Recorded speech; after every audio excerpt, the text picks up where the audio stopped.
Imale.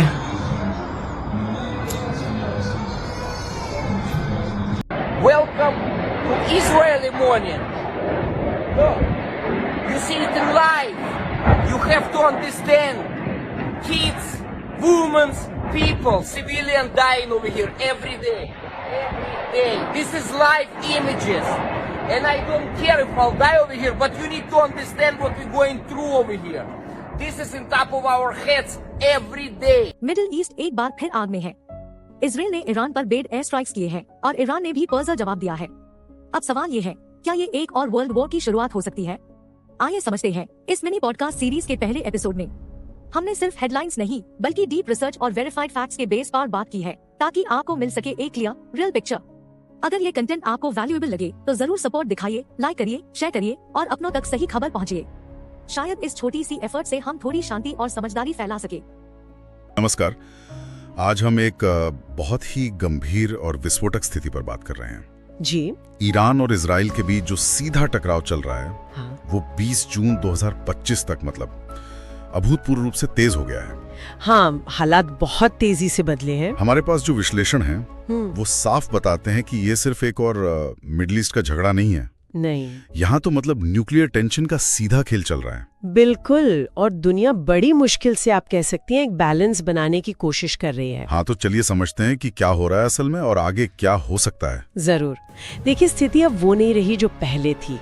मतलब ये shadow war या सीक्रेट ऑपरेशन वाली बात अब नहीं है। अच्छा। हाँ, ये अब खुली लड़ाई में बदल गई है, बिल्कुल ओपन कॉन्फ्लिक्ट। इजराइल ने 13 जून को वो ऑपरेशन राइजिंग लायन वो शुरू किया। हाँ, सुना है उसके बारे में। और अहम ठिकानों को निशाना बनाया गया और इसमें अहम बात यह है कि परमाणु ठिकाने भी शामिल हैं। ओहो, ये तो बहुत सीरियस बात है। जी, यही चीज मामले को और ज्यादा गंभीर बना देती है। और जाहिर है ईरान चुप नहीं बैठा होगा। उनका जवाब कैसा रहा? उनका जवाब भी उतना ही जबरदस्त रहा। सैकड़ों मिसाइलें, ड्रोन्स वो तेल अवीव, हाइफा, बिरशबा जैसे शहरों पर दागे गए। शहरों पर मतलब सिविलियन इलाकों में? हाँ, और इसी वजह से नागरिक हताहत हुए हैं और जो जरूरी इंफ्रास्ट्रक्चर है उसको भी काफी नुकसान पहुंचा है। आपने बिरशेबा का जिक्र किया, वहाँ के सोरोका मेडिकल सेंटर पर भी तो हमला हुआ था। जी हाँ, बिल्कुल। सोरोका मेडिकल सेंटर पर मिसाइल गिरी जिसमें 50 से ज्यादा लोग घायल हुए। ये दिखाता है कि ये लड़ाई अब कितनी फैल चुकी है, कोई सीमा नहीं रही है। और इंसानी नुकसान का आंकड़ा क्या है अब तक? ओह। और ईरान में खासकर तेहरान से 1 लाख से ज्यादा लोग वो सुरक्षित जगहों की तरफ चले गए हैं, पलायन कर चुके हैं। 1 लाख लोग? ये तो बहुत बड़ा मानवीय संकट है। जी, ये सिर्फ आंकड़े नहीं है, ये एक बड़ी मानवीय त्रासदी है जो वहाँ घट रही है। और दुनिया कैसे रिएक्ट कर रही है सब पर? दुनिया भर में चिंता तो है, वो साफ दिख रही है। यूरोप के जो बड़े देश हैं, फ्रांस, यूके, जर्मनी, वो जिनेवा में ईरान के विदेश मंत्री के साथ बातचीत कर रहे हैं, इमरजेंसी टॉक्स। अच्छा, डिप्लोमेसी चल रही है। अमेरिका का क्या स्टैंड है? अमेरिका अभी सीधे तौर पर मिलिट्री एक्शन से बच रहा है। मतलब वादा नहीं किया है, लेकिन जाहिर है सबकी नजरें उन पर टिकी हैं कि वो अगला कदम क्या उठाते हैं। और दूसरी तरफ रूस, चीन? हाँ, रूस और चीन ने इजराइल को चेतावनी दी है। साफ कहा है कि ईरानी परमाणु संयंत्रों पर हमला न करें। तो उन्होंने इसकी तुलना चेरनोबिल से की है ना? बिल्कुल। कहा है कि ये चेरनोबिल जैसा हादसा हो सकता है। तो ये दिखाता है कि वो कितने चिंतित हैं परमाणु पहलू को लेकर। और फिर यूएन है, तुर्की है, ये सब देश फौरन सीज फायर की मांग कर रहे हैं। तो कूटनीतिक दबाव तो बन रहा है, लेकिन जमीन पर लड़ाई जारी है। जी बिल्कुल, जमीनी हकीकत अभी बहुत अलग है। तो यहाँ पर वो बड़ा सवाल आता है जिसके बारे में सब सोच रहे हैं। क्या ये स्थिति, क्या ये एक बड़े युद्ध शायद वर्ल्ड वॉर 3 में बदल सकती है? हमारे पास जो एनालिसिस है वो कुछ खतरनाक सिनेरियो तो बता रहा है। आशंका तो है। देखिए, कुछ चीजें हैं जो इसे बहुत ज्यादा भड़का सकती हैं। पहला खतरा तो यही है कि अगर अमेरिका या नेटो सीधे तौर पर लड़ाई में कूद पड़ते हैं। और वो कब हो सकता है?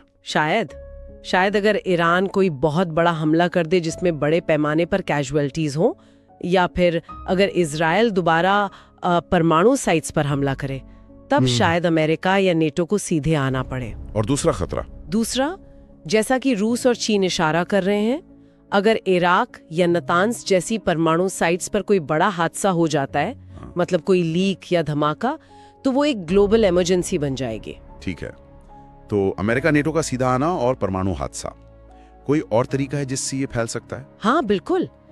तीसरा सिनेरियो ये है कि ये जो प्रॉक्सी वॉर है ये और ज्यादा भड़क जाए, मतलब ईरान अपने सहयोगियों को पूरी तरह एक्टिवेट कर दे।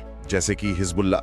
हाँ, लिबनान में हिजबुल्ला, यमन में हूती, या फिर इराक और सीरिया में जो शिया मिलिशिया हैं, अगर ये सब पूरी ताकत से इजराइल या अमेरिकी ठिकानों पर हमला करने लगे, या फिर अगर सऊदी अरब जैसे खाड़ी देश भी इसमें खिंच जाते हैं, तो फिर ये आग बहुत तेजी से पूरे रीजन में फैल सकती है।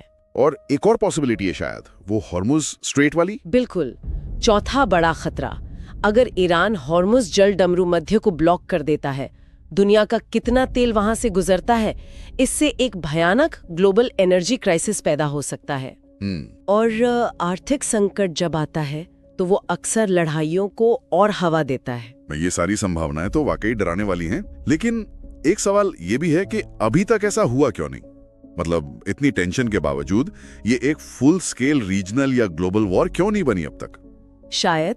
शायद इसकी एक वजह ये है कि अभी कोई भी बड़ी ग्लोबल पावर सीधे तौर पर नहीं लड़ रही हैं। अमेरिका, रूस, चीन सब अभी बाहर से दबाव बना रहे हैं या देख रहे हैं। और ईरान के सहयोगी हिजबुल्ला वगैरह, वो भी मतलब एक्टिव तो है, लेकिन शायद पूरी तरह से अभी शामिल नहीं हुए हैं। हो सकता है वो भी एक हद से ज्यादा बड़े टकराव से बचना चाह रहे हों। ये भी हो सकता है। और अमेरिका, चीन, रूस, ये सब देश भी शायद तनाव कम करना ही चाहते हैं बजाय ग्लोबल वॉर के। और एक बात ये भी है, शायद इजराइल और ईरान दोनों ही अंदर पूरी तरह से युद्ध नहीं चाहते हैं, क्योंकि इसके जो नतीजे होंगे वो बहुत ही विनाशकारी होंगे दोनों के लिए। ये बात भी सही है। तो अब आगे क्या? ऐसा लग रहा है कि अगले कुछ दिन, शायद हफ्ते बहुत अहम होने वाले हैं। हाँ बिल्कुल, अगले 5 से 10 दिन बहुत क्रिटिकल हैं। सब कुछ इस पर निर्भर करेगा कि जिनेवा में जो बातचीत चल रही है उसका क्या होता है। अगर वो फेल होती है तो?